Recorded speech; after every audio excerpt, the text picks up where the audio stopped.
Vamos abrir as nossas Bíblias na carta de Paulo aos Romanos, capítulo de número 10. Como eu venho fazendo, eu acredito que há uns 2 domingos atrás, e nesse também, eu vou falar algumas coisas já ditas no domingo passado, no domingo retrasado, porque eu estou tentando costurar a lógica da revelação de Deus na história, o plano, o projeto salvador de Deus para o homem, que culmina na obra consumada de Cristo no Calvário. Romanos 10, a partir do verso 1, nós iremos ler todo o capítulo. Diz assim: irmãos, o bom desejo do meu coração e a oração a Deus por Israel é para a sua salvação, porque lhes dou testemunho de que tem zelo de Deus, mas não com entendimento, porquanto, não conhecendo a justiça de Deus e procurando estabelecer a sua própria justiça, não se sujeitaram à justiça de Deus, porque o fim da lei é Cristo, para a justiça de todo aquele que crê. Ora, Moisés descreve a justiça que é pela lei, dizendo: o homem que fizer estas coisas viverá por elas. Mas a justiça que é pela fé diz assim: não digas em teu coração: quem subirá ao céu, isto é, a trazer do alto a Cristo, ou quem descerá ao abismo, isto é, a tornar a trazer dentre os mortos a Cristo. Mas que diz: a palavra está junto de ti, na tua boca e no teu coração. Esta é a palavra da fé que pregamos, a saber, se com a tua boca confessares ao Senhor Jesus, e em teu coração creres que Deus o ressuscitou dentre os mortos, serás salvo. Visto que com o coração se crê para a justiça, e com a boca se faz confissão para a salvação. Porque a Escritura diz: todo aquele que nele crê não será confundido. Porque não há diferença entre judeu e grego, porque um mesmo é o Senhor de todos, rico para com todos os que o invocam. Porque todo aquele que invocar o nome do Senhor será salvo. Como, pois, invocarão aquele em quem não creram? E como crerão naquele de quem não ouviram? E como ouvirão se não há quem pregue? E como pregarão se não forem enviados? Como está escrito: quão formosos os pés dos que anunciam o evangelho de paz, dos que trazem alegres novas de boas coisas. Mas nem todos têm obedecido ao evangelho, pois Isaías diz: Senhor, quem creu na nossa pregação? De sorte que a fé é pelo ouvir, e o ouvir pela palavra de Deus. Mas digo, porventura não ouviram? Sim, por certo, pois por toda a terra saiu a voz deles, e as suas palavras até os confins do mundo. Mas digo, porventura Israel não o soube? Primeiramente diz Moisés: eu vos porei em ciúmes com aqueles que não são povo, com gente insensata vos provocarei a ira. E Isaías ousadamente diz: fui achado pelos que não me buscavam, fui manifestado aos que por mim não perguntavam. Mas para Israel diz: todo dia estendi as minhas mãos a um povo rebelde e contradizente. Podeis assentar. Meus amados irmãos, quando Adão transgrediu o mandamento que Deus lhe dera no Éden, de não comer da árvore do conhecimento do bem e do mal, Deus não apenas, como nós dissemos em outras mensagens, pronunciou as palavras de maldição, não apenas sobre aqueles homens, Adão e Eva, mas sobre a natureza humana, a condição humana. Deus também fez promessas. Imediatamente sua misericórdia, em meio ao juízo, se manifestou. E ele disse que da semente da mulher viria aquele que esmagaria a cabeça da serpente, lhe sendo ferido o calcanhar.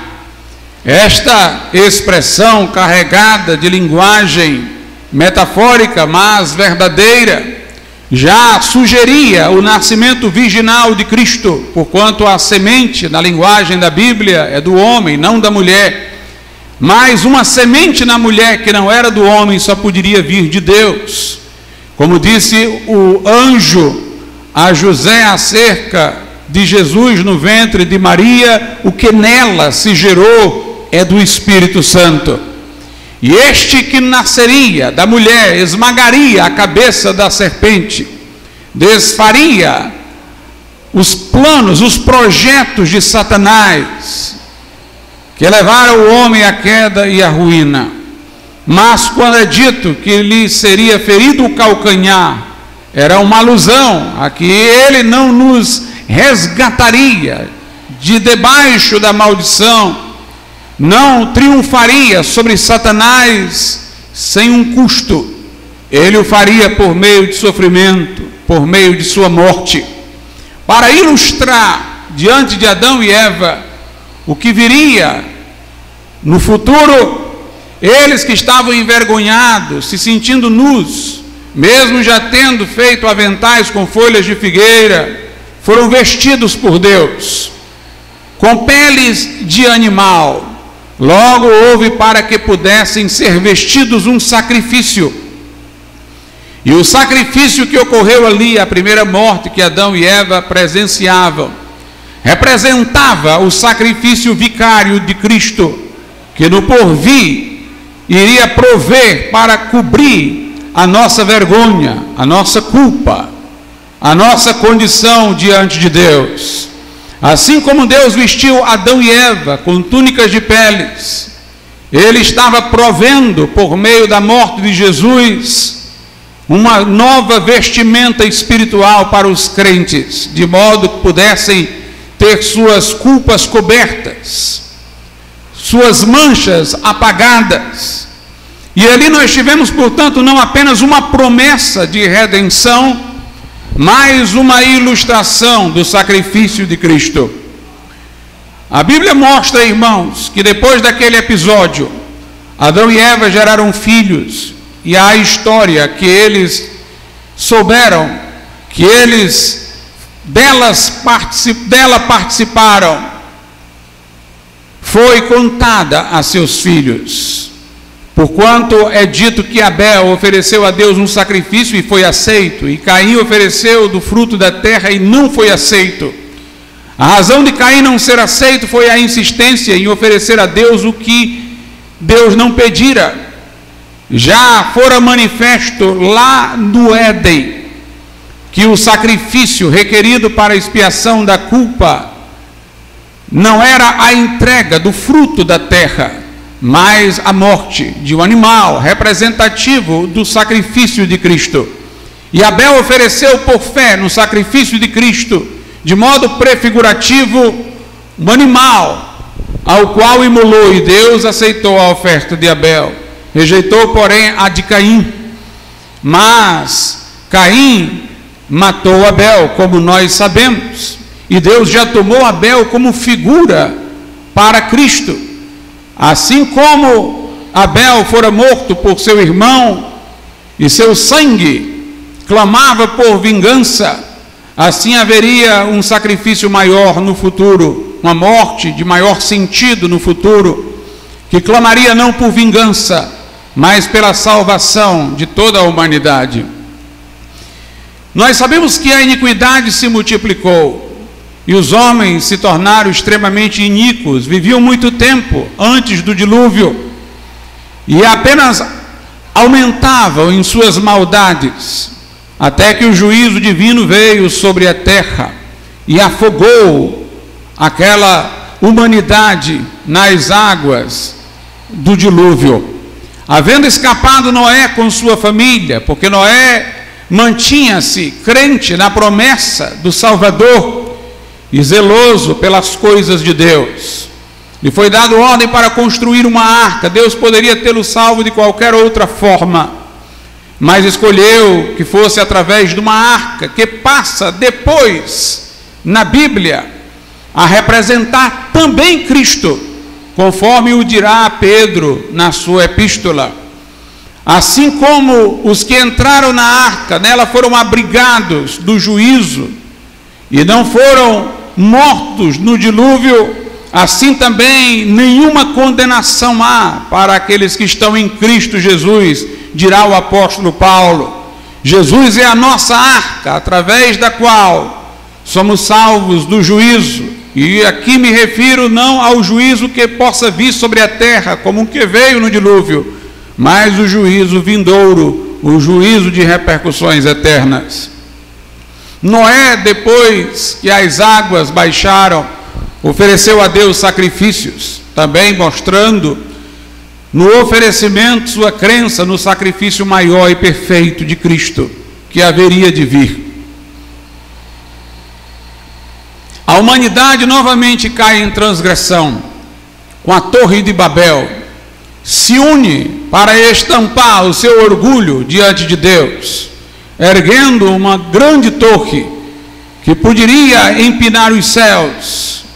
Através daquela torre, eles simbolicamente queriam mostrar a arrogância e a autossuficiência humana, mas o juízo de Deus vem, confunde a língua daquelas pessoas, e elas se espalham por não se comunicarem adequadamente, e formam-se as nações.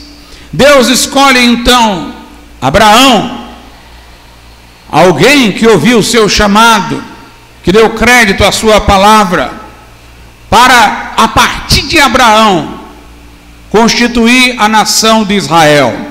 Mas as promessas que Deus fez a Abraão são promessas muito amplas.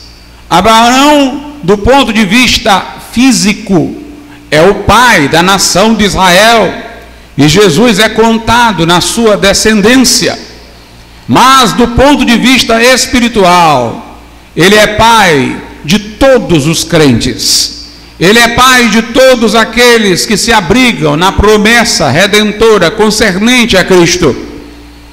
Deus, quando chama Abraão, promete que da sua descendência viria não só a nação de Israel, viria o Messias, o Salvador, por meio de quem seriam abençoadas todas as famílias da terra, que portanto, mediante seu sacrifício, abriria as portas da graça para pessoas de todas as nações.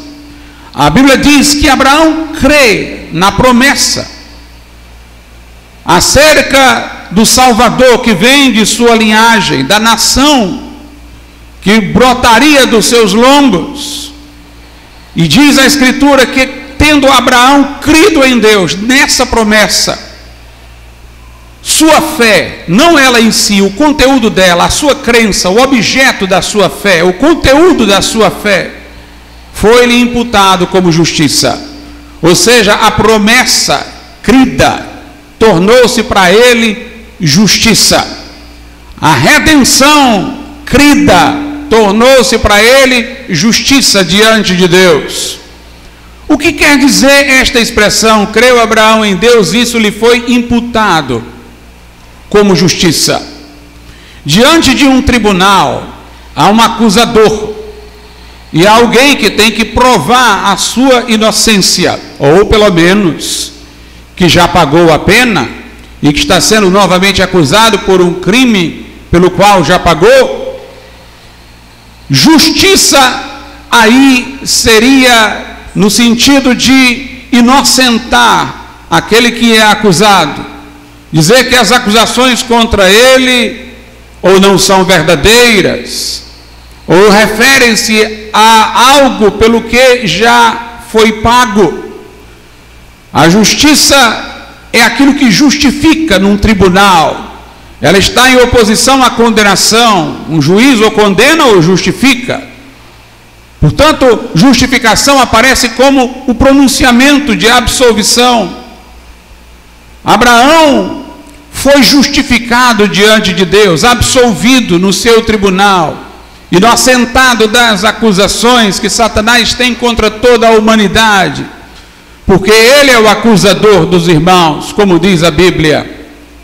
Mas aquilo que Abraão creu, o sacrifício de Cristo, fez com que Deus pudesse antecipar os méritos do sacrifício vicário de Cristo a favor de Abraão, tendo crido profeticamente que os pecados da humanidade seriam pagos no seu descendente, no Redentor, Deus também pôde lhe antecipar os benefícios da morte de Cristo, lhe imputou, lhe atribuiu a justiça conquistada, obtida por Cristo lá na cruz, algo que não ocorrera ainda quando Abraão vivia, mas que aquele para quem não há tempo, Deus eterno, podia saber que haveria de se realizar, e tendo Abraão crido profeticamente, de igual modo, ele obteve os benefícios da cruz antecipadamente.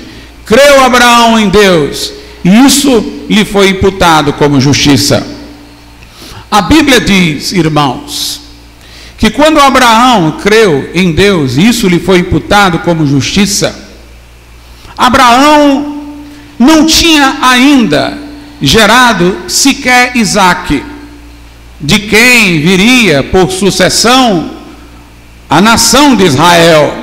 Portanto, não havia nação de Israel.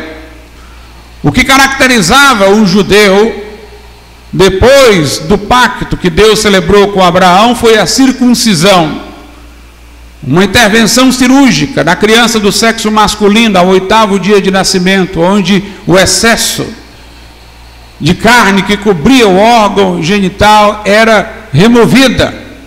Aquilo passava a ser o que distinguiria o judeu do não judeu. Deus estabeleceu isso para Abraão e sua descendência. Mas quando Abraão creu em Deus, e isso lhe foi imputado como justiça, ele não havia ainda sido circuncidado. A partir desses fatos, Paulo em Romanos capítulo 4 desenvolve todo um aprofundamento doutrinário. Paulo diz assim: olha, tem coisas que Deus falou a Abraão que são para a nação de Israel, mas há coisas que Deus falou a Abraão que tem valor universal. Quando Abraão creu em Deus, a rigor ele não era um judeu, não havia nação de Israel. Ele não era sequer circuncidado, que era o marco da nação de Israel, de todo judeu. Ele foi justificado diante de Deus, digamos assim, como uma figura indiferenciada, como um gentio, como uma pessoa que ainda estava fora dessa distinção entre judeus e gentios. Então Paulo diz, logo, isso prova que em relação à justificação pela fé, nós temos uma promessa para toda a humanidade. Qualquer que crê em Jesus é justificado diante de Deus, seja judeu ou gentio. A promessa ali de justificar pela fé o que crê, que consuma-se em Abraão e torna-se modelo para os que vêm depois, não era algo apenas para Israel. Deus não pretendia apenas dar a Israel a oportunidade do perdão de pecados, mas a todos. E a própria promessa da descendência de Abraão, que se consuma no Messias, mas que passa pela nação de Israel antes disso que se constitui, é uma promessa para a partir do Messias abençoar todas as famílias da terra. Há, portanto, um caráter de universalidade. Quando Paulo fala da promessa que Deus fez a Abraão, Paulo coloca como se fosse o evangelho em tempos anteriores à morte e ressurreição de Jesus. É como se evangelho fosse o nome que você dá à promessa consumada, e promessa fosse o nome que você dá ao evangelho prenunciado. Os do Velho Testamento criam na promessa, eram salvos assim. Os do Novo Testamento creem no evangelho, mas a promessa é o evangelho. Mas o evangelho presume consumação, porque significa boas notícias, boas novas. Aconteceu, Cristo morreu, Cristo ressuscitou, e a promessa era um prenúncio de que isso ia acontecer. Depois que a nação de Israel se constitui, quando o povo se multiplica no Egito e fica em regime de escravidão, Deus envia Moisés para libertar o povo do jugo de Faraó. E no deserto, rumo à terra prometida, Deus celebra uma aliança com a nação de Israel, um pacto específico com a nação de Israel. É o pacto da lei. Temos agora a dispensação da lei, como nós falamos, que tem como povo destinatário o povo de Israel. A lei de Deus tinha 3 partes. Uma parte era cerimonial, ritualística, consistente em sacrifícios que eram oferecidos através de sacerdotes. Basicamente isso, mas incluíam outras coisas. Inclusive todos os ritos a que o sacerdote se submetia, os ofícios, os serviços que ocorriam primeiramente no tabernáculo e depois, quando foi construído, no templo de Salomão. A outra parte da lei era a parte moral, a lei moral de Deus universal, que contém os preceitos sobre o que é certo e o que é errado para toda a humanidade.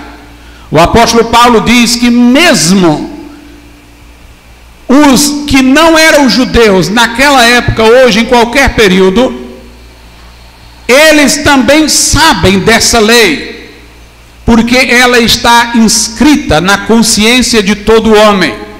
Fomos criados à imagem e semelhança de Deus. Por mais que o pecado tenha debilitado isso, nós ainda temos residualmente a consciência que nos adverte para fazer o certo, que nos faz sentir culpa quando praticamos o errado. De maneira que Paulo diz que mesmo os gentios que não tiveram a revelação da lei, como os judeus, de modo explícito, no Velho Testamento, que não conheceram, mesmo os gentios sabem da lei, têm-na escritas em seus corações, e com o testemunho de seus pensamentos, quando são lógicos, e de sua consciência. Essa era a parte moral da lei. E a outra parte era civil, continha penas, penalidades. Certos pecados poderiam ser tolerados, mas outros tinham severas penas, que poderiam incluir, inclusive, a pena de morte. Então a lei de Deus tinha essas 3 faces.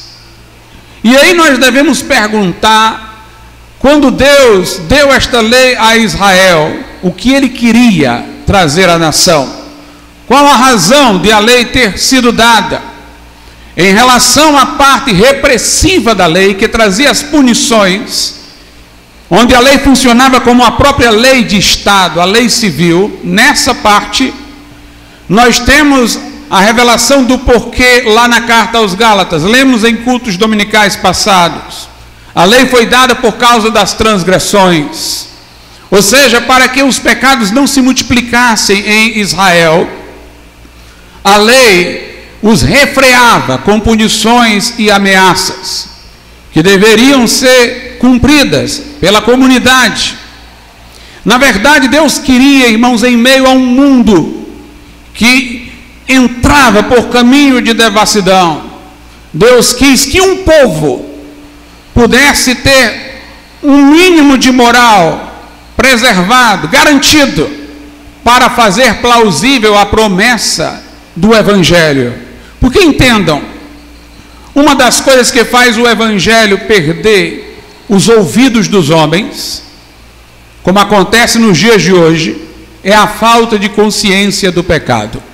Uma das grandes armas de Satanás é de normalizar o pecado, fazer com que não haja a ideia de pecado.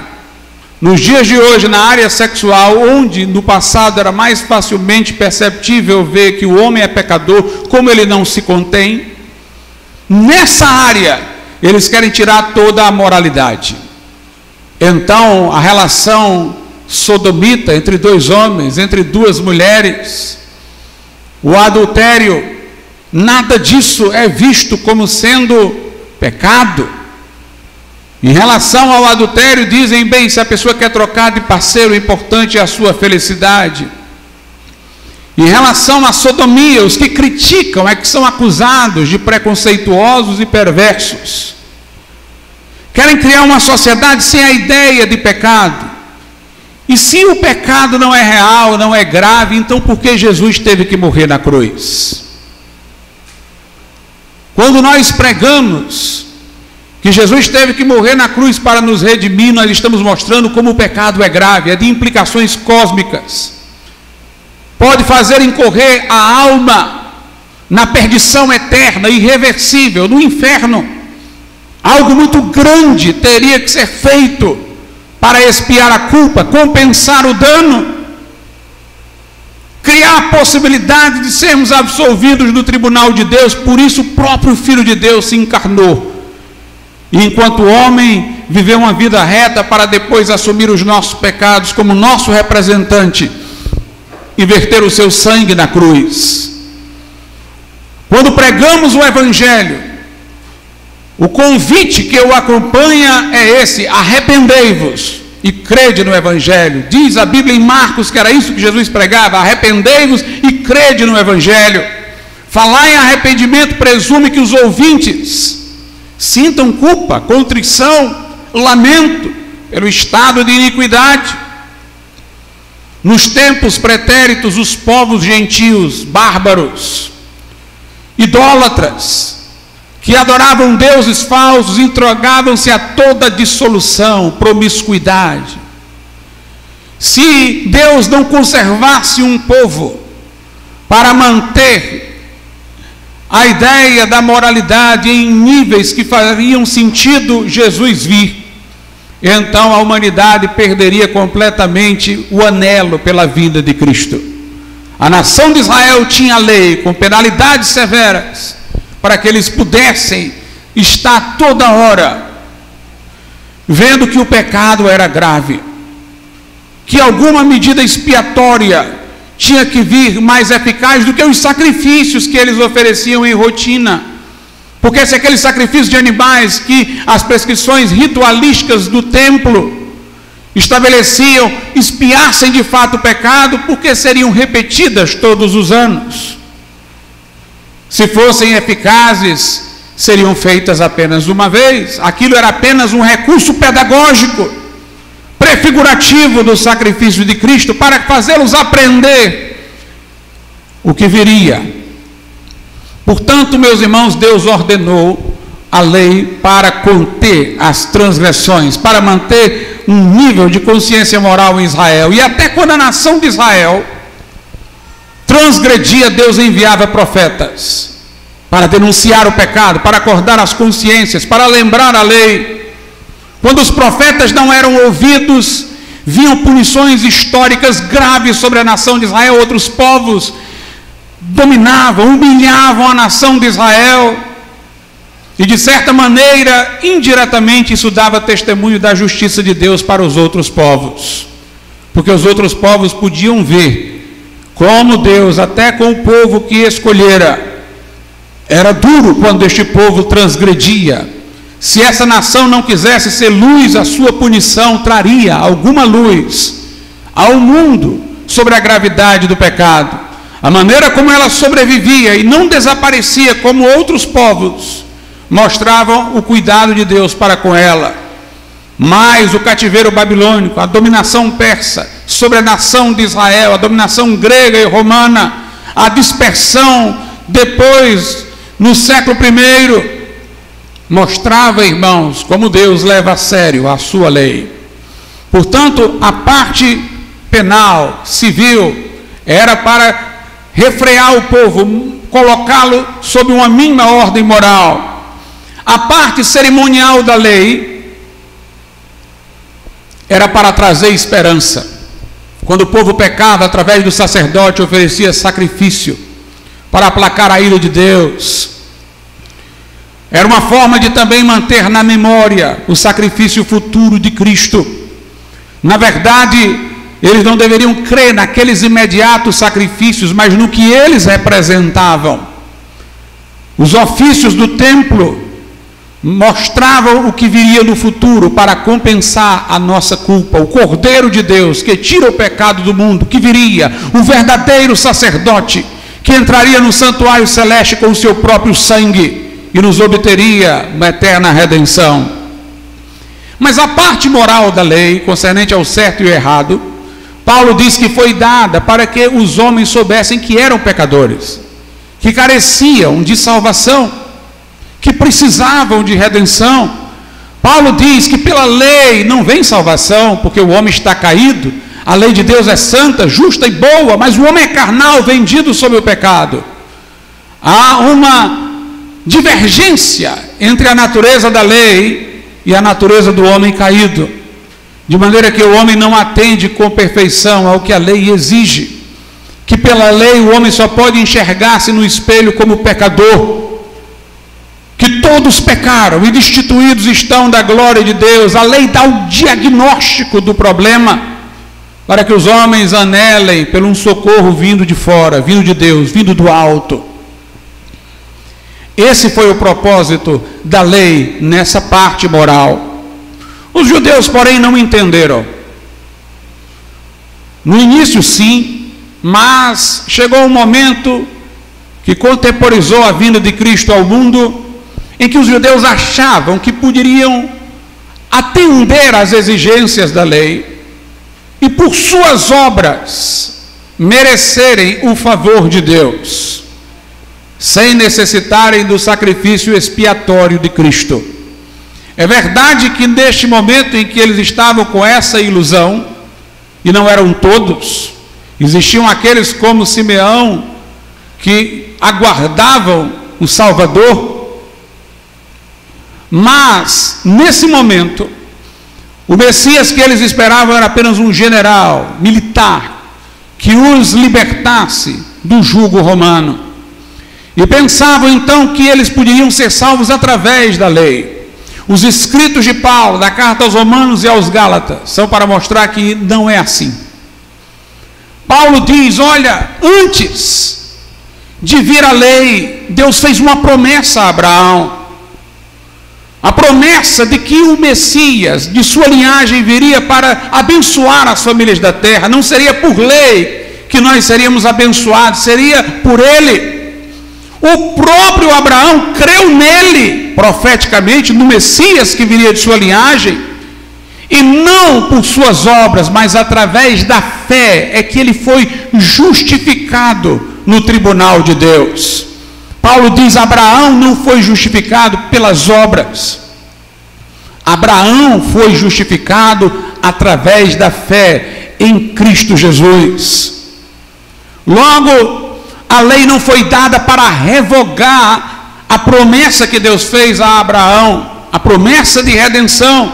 Pelo contrário, a lei foi dada para preparar a realização dessa promessa, para manter um povo com um mínimo de consciência moral, que pudesse entender a severidade do juízo e a necessidade de o próprio Filho de Deus ser castigado livremente por escolha própria para expiar a nossa culpa.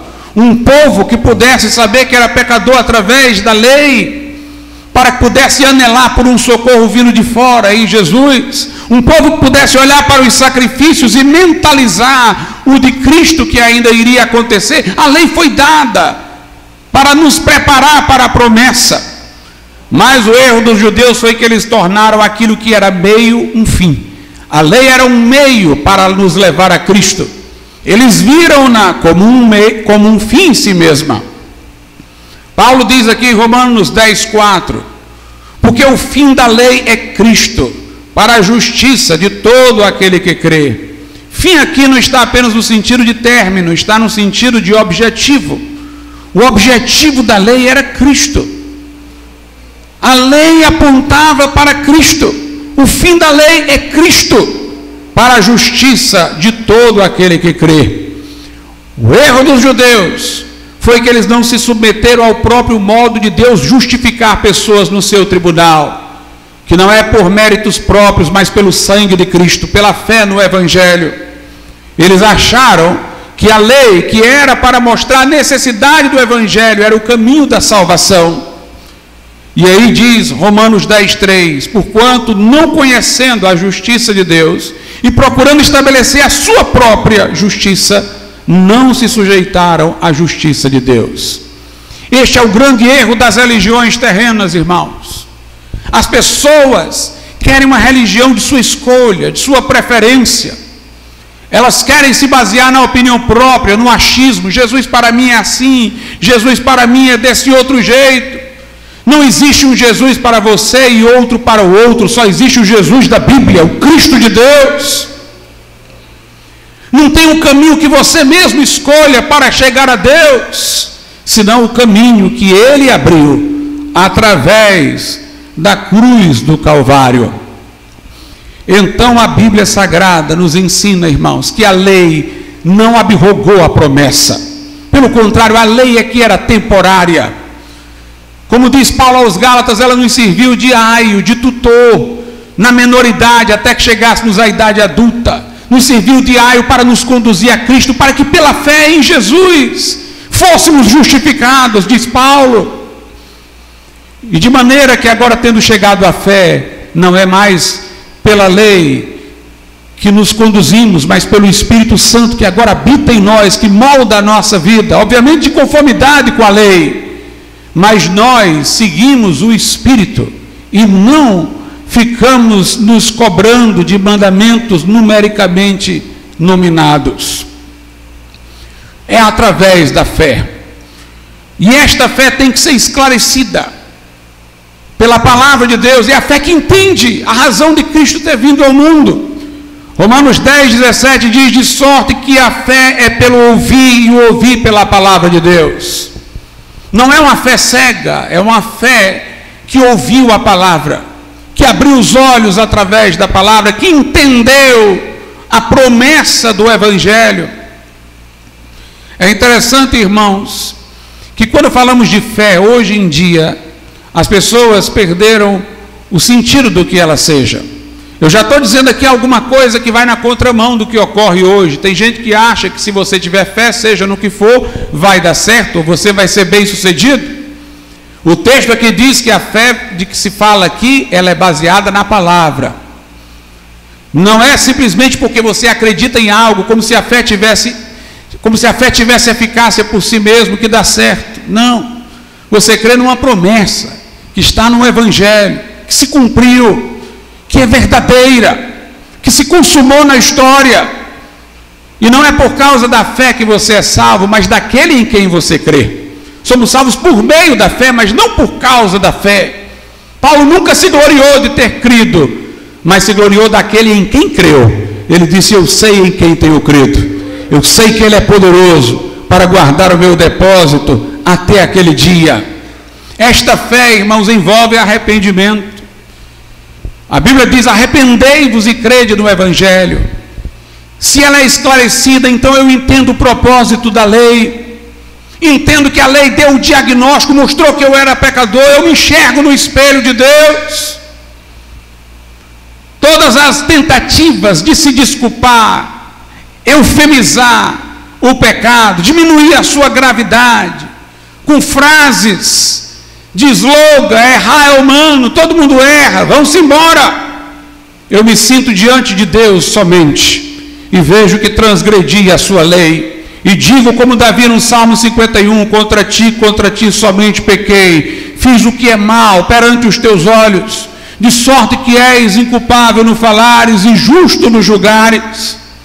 Eu reconheço o meu pecado, eu lamento a minha condição, eu bato no peito e baixo a cabeça, e me humilho no pó e na cinza. Esta fé aqui, esclarecida pela palavra, que entendeu o propósito da lei, leva o homem, a mulher, ao arrependimento.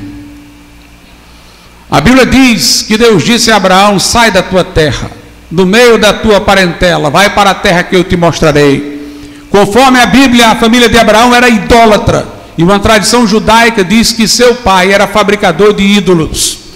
Deus disse: rompe com essa tradição paterna, sai do meio deles. Ele teve que deixar os ídolos para trás. É uma ilustração do arrependimento. Ele teve que dar as costas para um estilo de vida que era contra Deus. E ele saiu sem saber para onde ia, mas crendo que Deus o guiaria. E com a promessa de que dele viria uma nação, de que dele viria o Messias, de que dele viria Jesus. Jesus disse a Abraão: viu o meu dia e se alegrou. Abraão, portanto, crendo na promessa messiânica, deu as costas para o pecado, obedeceu à voz de Deus. A fé pela qual alguém é salvo não é essa fé que apenas balança a cabeça, dá assentimento a dogmas religiosos. É a fé que dá as costas para o pecado, que segue a vida sob o senhorio de Cristo, sobre o governo do Senhor, que crê que Ele vai nos conduzir ao céu e vai conduzir a nossa vida de forma correta neste mundo. É a fé que obedece a voz, o chamado. Aqui é dito no versículo 9 de Romanos 10, a saber, se com a tua boca confessares ao Senhor Jesus. É preciso confessar Jesus como Senhor das nossas vidas, confessá-lo como dono. Quando Abraão saiu obedecendo, sem saber para onde ia, mas crendo que Deus cuidaria de sua vida e o conduziria ao céu, ele manifestou essa fé.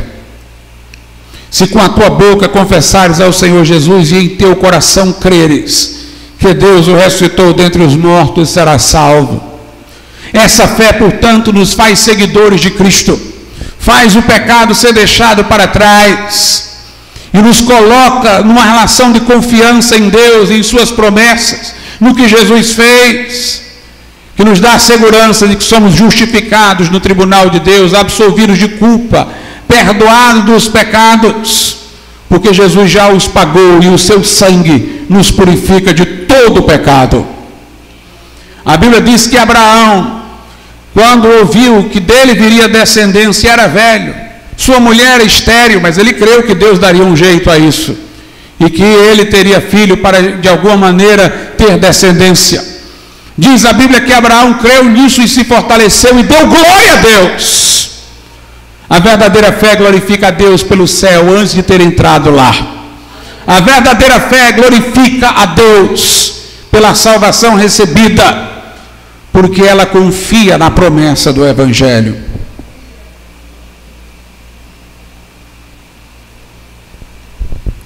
Nós temos, irmãos, na Bíblia, uma série de coisas acerca da nação de Israel no Velho Testamento.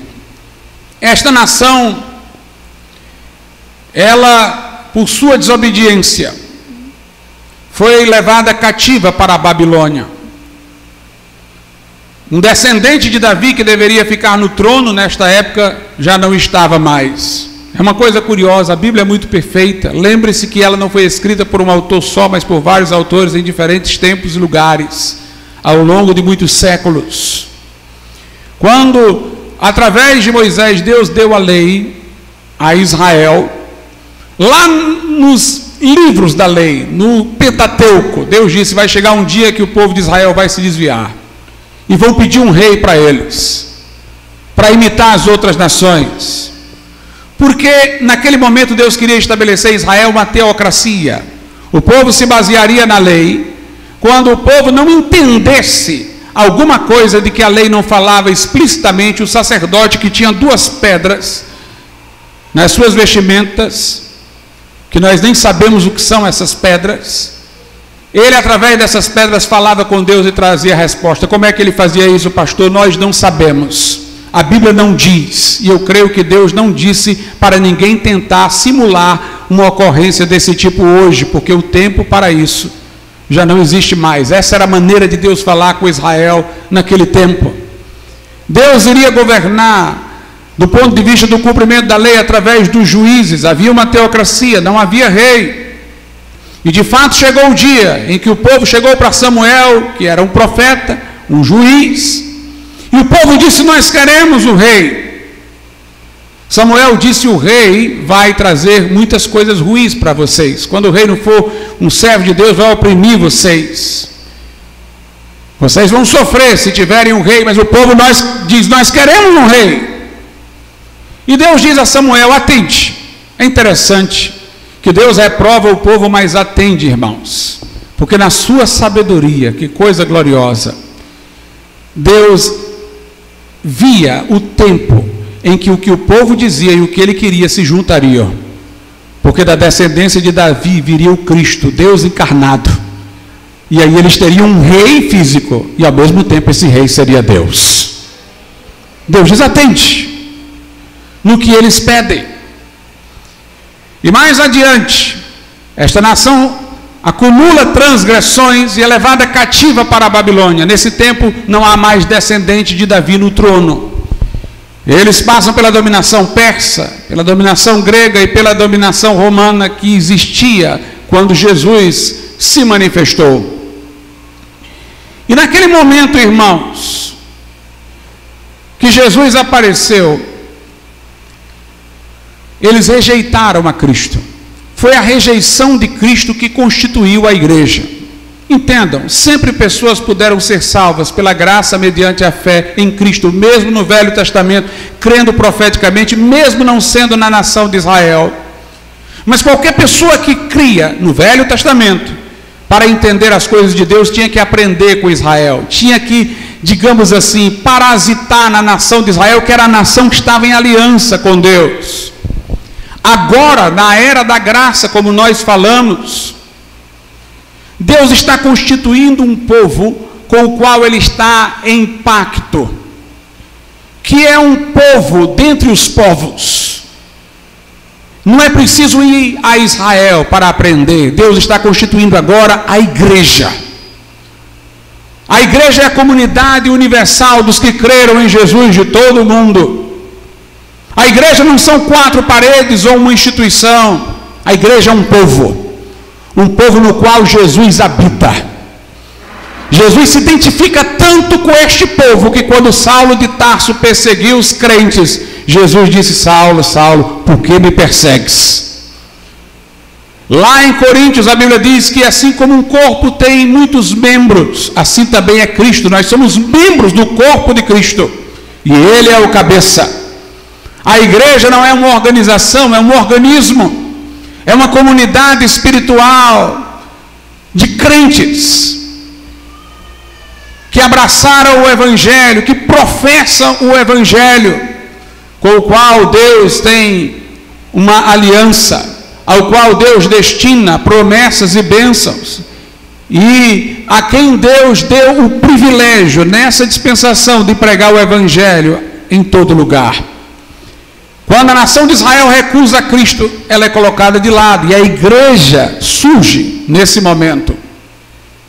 A igreja aparece.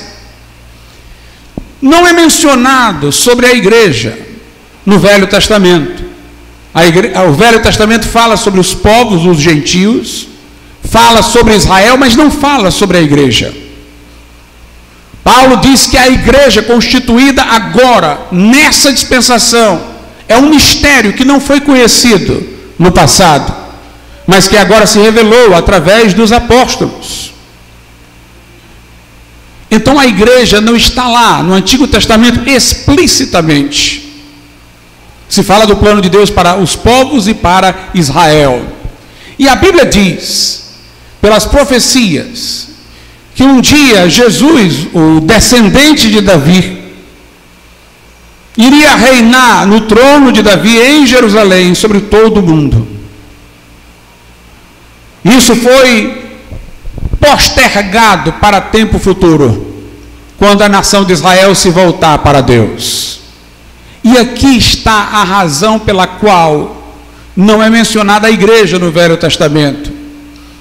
Quando Jesus e os apóstolos pregavam à nação de Israel, pregavam como se ela pudesse, naquele momento, receber o Messias. Se eles tivessem aceitado Jesus, Jesus teria sido morto, talvez pela mão dos romanos, para cumprir o que era necessário para a nossa salvação, mas o governo de Cristo, a partir de Jerusalém sobre o mundo, começaria imediatamente com a sua ressurreição.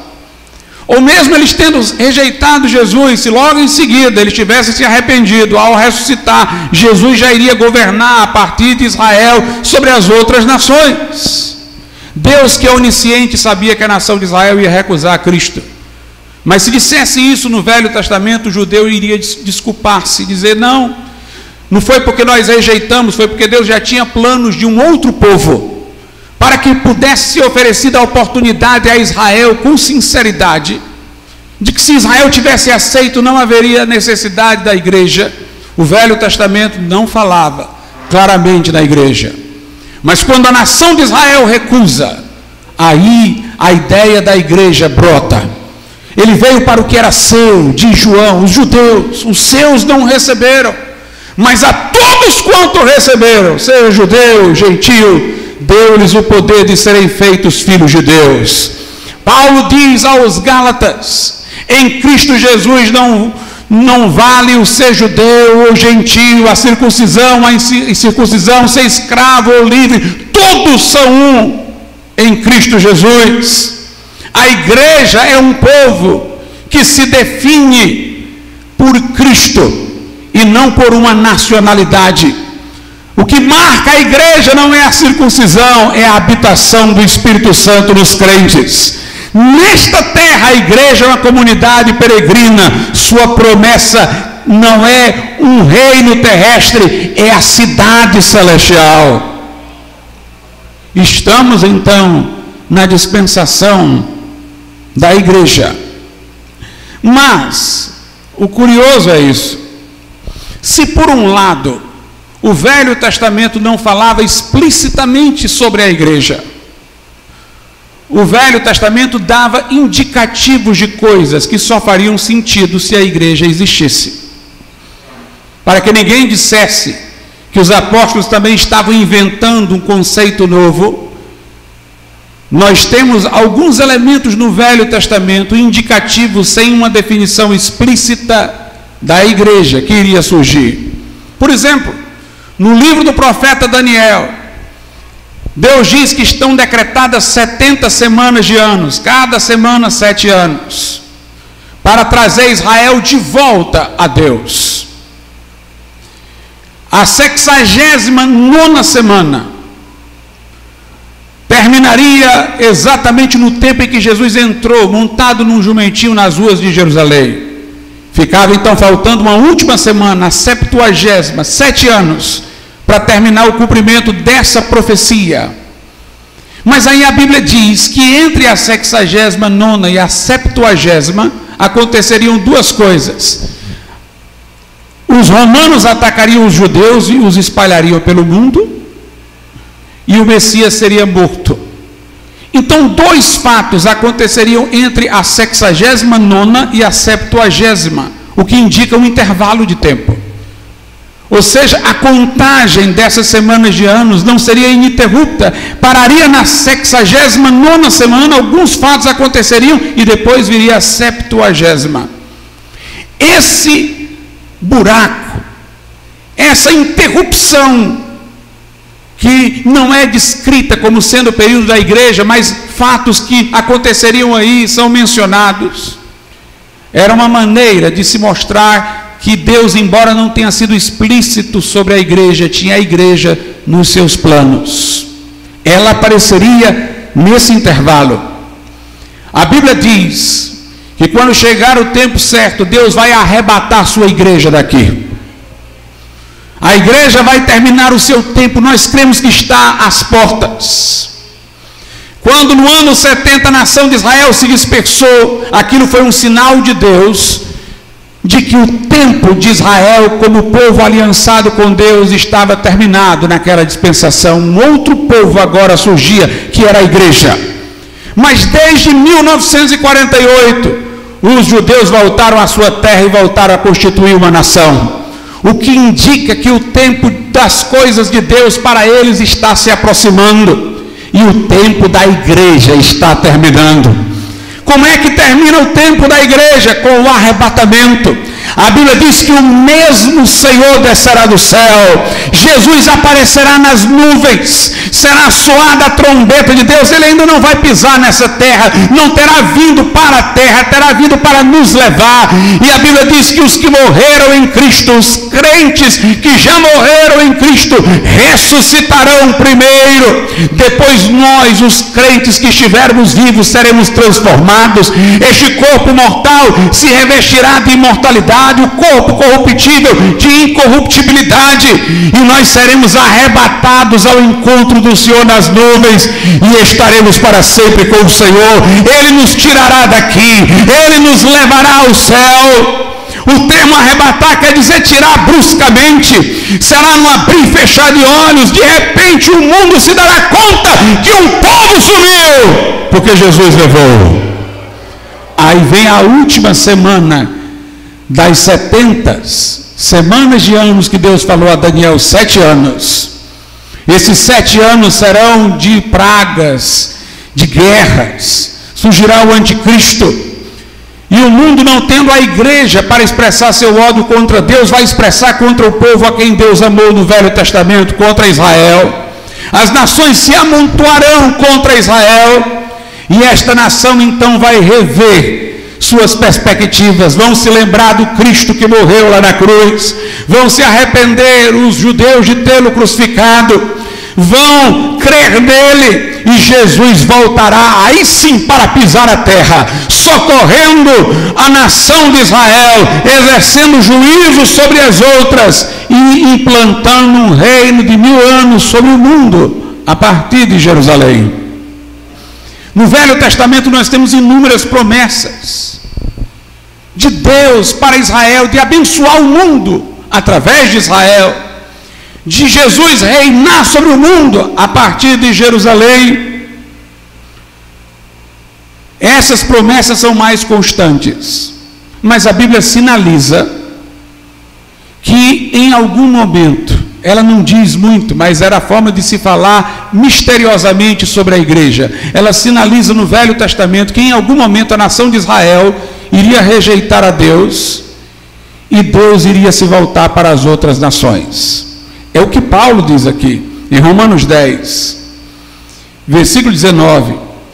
Mas digo, porventura Israel não soube? Primeiramente diz Moisés: eu vos porei em ciúmes, como com aqueles que não são povos, com gente insensata vos provocarei a ira. Eu vou ler essa passagem, está lá em Deuteronômio. Deuteronômio, capítulo de número 32, verso 21. A zelos me provocaram, os judeus, com aquilo que não é Deus, com as suas vaidades me provocaram a ira. Portanto, eu os provocarei a zelos, com o que não é povo, com nação louca, os despertarei a ira.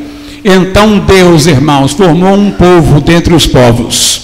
Nós que éramos gentios, não judeus, que não sabíamos nada das promessas de Deus, através dos apóstolos, tivemos acesso ao Evangelho, dos múltiplos pregadores que surgiram desde lá para cá.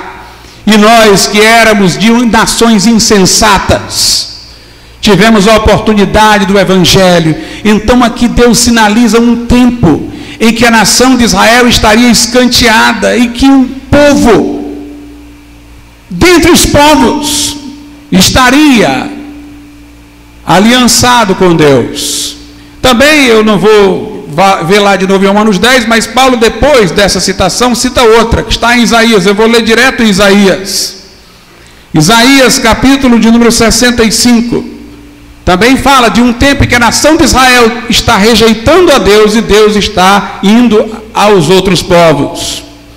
65, 1 e 2. Fui buscado dos que não perguntavam por mim, fui achado daqueles que não me buscavam. Uma nação que não se chamava do meu nome, que não era a nação de Israel, portanto, eu disse: eis-me aqui, eis-me aqui. Agora ele fala de Israel: estendi as minhas mãos o dia todo a um povo rebelde, que era a nação de Israel, que anda por caminho que não é bom após os seus pensamentos. Então ele fala de um tempo em que está estendendo as mãos para Israel. Israel não está querendo, mas ele está se deixando achar por um povo que não tinha histórico de buscá-lo, pelas pessoas de outras nações.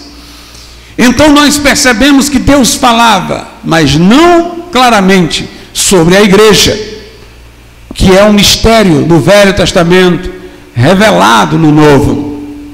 De certa maneira, irmãos, nesta dispensação, nós fomos vinculados a Abraão. Como eu disse, a promessa que Deus fez a Abraão é o evangelho antecipado que a lei não podia revogar. Abraão, quando recebeu a promessa, não havia sido circuncidado e nem havia nação de Israel. Ele era um homem comum dentre os povos daquele tempo. Portanto, em Abraão nós temos a esperança do surgimento da igreja. E a Bíblia nos relaciona com Abraão. As promessas de Deus a Abraão estão se referindo a nós. Como é que nós entramos nisso? É que não é dito no Velho Testamento.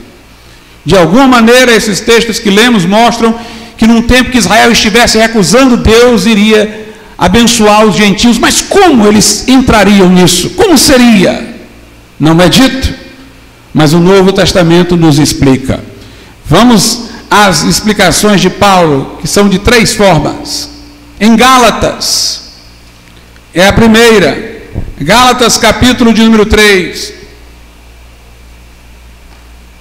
Paulo diz que nós nos tornamos filhos de Abraão pela fé, de 2 modos. Primeiro, porque temos a mesma fé de Abraão, na promessa que se cumpriu. Gálatas 3, a partir do verso 6. Assim como Abraão creu em Deus, isso lhe foi imputado como justiça. Sabei, pois, que os que são da fé são filhos de Abraão. Diz o verso 9: de sorte que os que são da fé são benditos com o crente Abraão. E o 8 diz: ora, tendo a Escritura previsto que Deus havia de justificar pela fé os gentios, os não-judeus, anunciou primeiramente o Evangelho a Abraão, dizendo: todas as nações serão benditas em ti. Também, quando nós cremos em Cristo, nós estamos ligados a Ele, porque a Bíblia diz que o Espírito Santo faz habitar Cristo em nós. Na linguagem da Bíblia, Cristo está em nós, isso é a esperança da glória, mas nós também estamos em Cristo e dele somos novas criaturas. E se estamos em Cristo e Cristo é descendente de Abraão, então em Jesus Cristo nós estamos na linhagem de Abraão. Gálatas 3, versículos 26 a 29, porque todos sois filhos de Deus pela fé em Cristo Jesus, porque todos quantos fostes batizados em Cristo, já vos revestiste de Cristo. Nisto não há judeu, nem grego, não há servo, nem livre, não há macho, nem fêmea, porque todos vós sois um em Cristo Jesus. E se sois de Cristo, então sois descendência de Abraão e herdeiros conforme a promessa. Ligados a Cristo, nós fomos de alguma maneira enxertados na linhagem de Abraão. Essa é a segunda forma de Paulo falar como as promessas de Abraão chegaram até nós, nós fomos enxertados. Está lá em Romanos, no capítulo de número 11, ele diz que os judeus são como ramos, que por não terem crido foram removidos, e nós, gentios que cremos, fomos enxertados. A partir do verso 17: e se alguns dos ramos foram quebrados, e tu, sendo oliveira brava, foste enxertado em lugar deles, e feito participante da raiz e da seiva da oliveira, não te glories contra os ramos. Ou seja, eles foram tirados, nós entramos, não vamos nos gloriar contra os judeus. E se contra eles te gloriares, não és tu que sustenta a raiz, mas a raiz a ti. A raiz em que somos sustentados é a promessa de Deus a Abraão. Dirá, pois, os ramos foram quebrados para que eu fosse enxertado. Está bem, pela sua incredulidade dos judeus foram quebrados. E tu estás em pé pela fé. Então não te ensoberbeça, mas teme. Em Cristo nós estamos enxertados na linhagem de Abraão. A terceira forma de Paulo falar como nós chegamos às promessas que Deus fez a Abraão é pelo sangue de Cristo. Efésios 2, 13 e 14. Mas agora em Cristo Jesus, vós que antes estáveis longe, Nós que não éramos judeus, estávamos longe das promessas, do conhecimento delas. Já pelo sangue de Cristo chegastes perto, porque Ele é a nossa paz, o qual de ambos os povos fez um, e derrubando a parede de separação que estava no meio. Nós somos agora descendência de Abraão, filhos de Abraão pela fé, abençoados com o pai Abraão. Por isso, irmãos, que a Bíblia diz que assim como Abraão deu dízimo a Melquisedeque, nós temos agora também um sacerdote segundo a ordem de Melquisedeque, que é Cristo. Em Hebreus capítulo 7, a Bíblia diz que o que caracteriza o sacerdócio é a recepção de dízimos, e que os judeus dão o dízimo aos sacerdotes da ordem de Arão conforme a lei, mas Abraão, que viveu sob a promessa, deu dízimo a Melquisedeque, e nós damos o dízimo àquele de quem se testifica que vive, a Cristo, a igreja com quem ele se identifica. E Jesus é sacerdote para sempre, segundo a ordem de Melquisedeque. Nós estamos relacionados a Abraão, relacionados à promessa messiânica, que a lei que veio depois não poderia revogar. Não estamos debaixo da lei, mas debaixo da graça. Vivemos sobre a promessa cumprida. O nosso sacerdócio não é o da lei, da tribo de Levi, mas o nosso sacerdote é Jesus, da ordem de Melquisedeque. Na época da lei, o rei era da tribo de Judá, da linhagem de Davi, e o sacerdote era de outra tribo. Mas Melquisedeque, a Bíblia diz, era rei e sacerdote de Salém, que era Jerusalém. Ele era rei e sacerdote, e Jesus é aquele que é rei e sacerdote, é o descendente de Davi, e é o sacerdote que entrou no céu e ofereceu o seu próprio sangue por cada um de nós. Por isso nós estamos na época da igreja, na dispensação da graça, da boa notícia do Evangelho para todos os povos. Não importa se você é judeu ou gentio, aquele que havia de vir veio, aquele que havia de morrer, morreu, aquele que havia de ressuscitar, ressuscitou dentre os mortos. O seu sangue expia a culpa, absolve, justifica no tribunal de Deus. Se você crê que o sacrifício dele foi perfeito, se você invocá-lo, a Bíblia diz, todo aquele que invocar o nome do Senhor será salvo, está lá em Romanos 10, você tem que chamá-lo para vir a sua vida. Ele é rico para com todos os que o invocam, judeus ou gentios. Os judeus o rejeitaram, mas Deus está chamando você para recebê-lo. A todos quanto receberam, deu-lhes o poder de serem feitos filhos de Deus. Abrace o Evangelho, receba Cristo, e a promessa de Deus a Abraão dirá respeito a você. Você será filho de Abraão pela fé. Você será abençoado com a bênção que Deus deu a Abraão. Você terá um sacerdote que não entra em tabernáculo terreno, mas que está à direita de Deus no céu, que não faz sacrifícios todos os anos, mas que fez um de modo perfeito, e Ele está vivo para sempre para interceder por você, se você crer e se refugiar nele. Receba a Cristo nessa noite, entrega teu caminho ao Senhor, confia nele, o mais Ele fará. Vamos ficar de pé.